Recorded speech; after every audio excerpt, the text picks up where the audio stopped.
Salut à tous, je vous propose aujourd'hui de réaliser ce délicieux granola maison. Allez, c'est parti. Pour réaliser cette recette, nous aurons besoin d'un mélange de flocons, d'un mélange de petites graines, d'huile, de sirop d'érable, d'eau, de la cannelle si vous aimez ça, et d'un mélange de noix grossièrement hachées, et du sucre. En tout début de recette, je préchauffe mon four. Toutes les indications seront en barre d'infos dans l'article relié.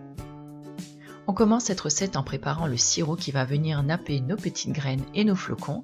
Donc là, je verse dans une petite casserole de l'eau, de l'huile, du sirop d'érable, du sucre ainsi que la cannelle.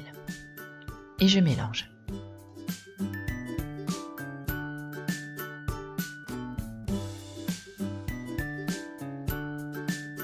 Je fais maintenant chauffer le mélange jusqu'à ébullition.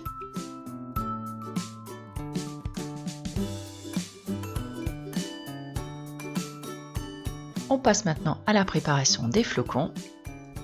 J'utilise ici un mélange de flocons d'épeautre et de flocons 5 céréales toastées. Ensuite, je viens rajouter donc les petites graines. Donc c'est un mélange, vous voyez, de plein de petites graines que j'adore. Je rajoute ensuite les noix grossièrement hachées et je vais mélanger le tout.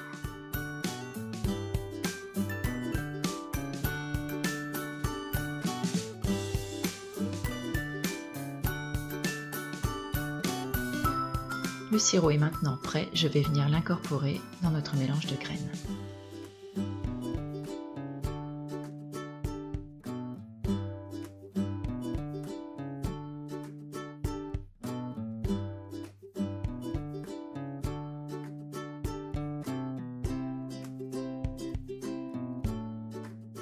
Il ne me reste plus maintenant qu'à mélanger le tout afin de bien enrober chaque graine et chaque flocon de ce délicieux sirop.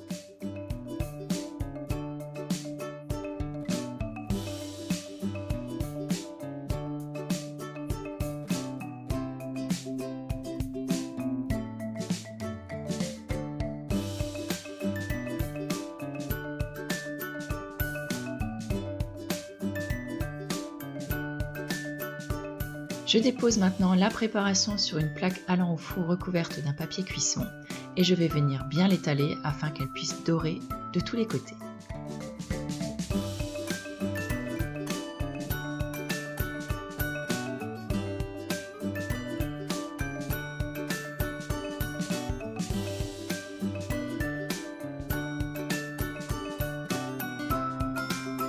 C'est parti maintenant pour une bonne vingtaine de minutes de cuisson à environ 200 degrés. Là, je vous conseille de vraiment surveiller votre granola afin qu'il ne noircisse pas.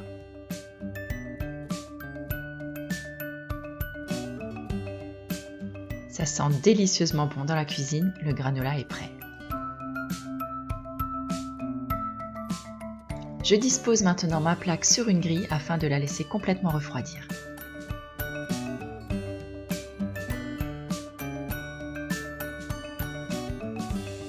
Une fois le mélange arrivé à température ambiante, je vais venir casser les morceaux donc avec mes doigts. Donc vous voyez, tout simplement comme ceci, je vais défaire les gros morceaux.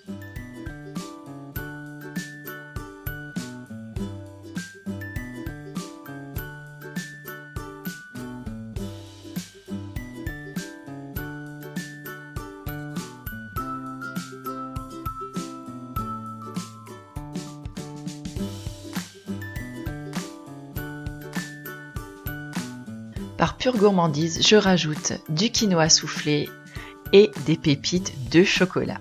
Et je mélange encore une fois le tout.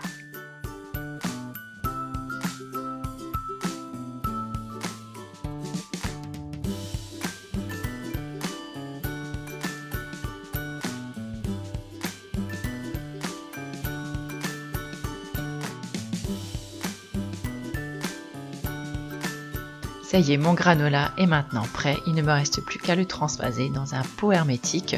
Je vous conseille vivement de le faire donc dans ces pots Le Parfait. Ils sont vraiment géniaux pour ça. Pour ce faire, je rabats les deux extrémités de la feuille de papier cuisson. Et voyez, ça me forme une sorte d'entonnoir. Et là au moins, je n'en mets pas partout.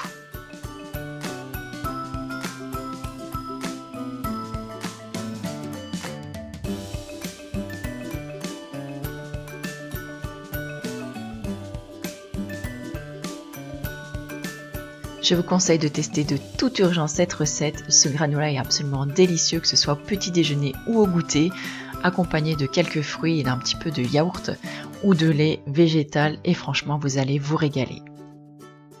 N'hésitez pas à m'envoyer vos retours, vos petits commentaires, à me taguer et à me faire des photos si vous réalisez cette recette. Tous les détails seront sur le blog. Je vous y retrouve, à tout de suite. Ciao!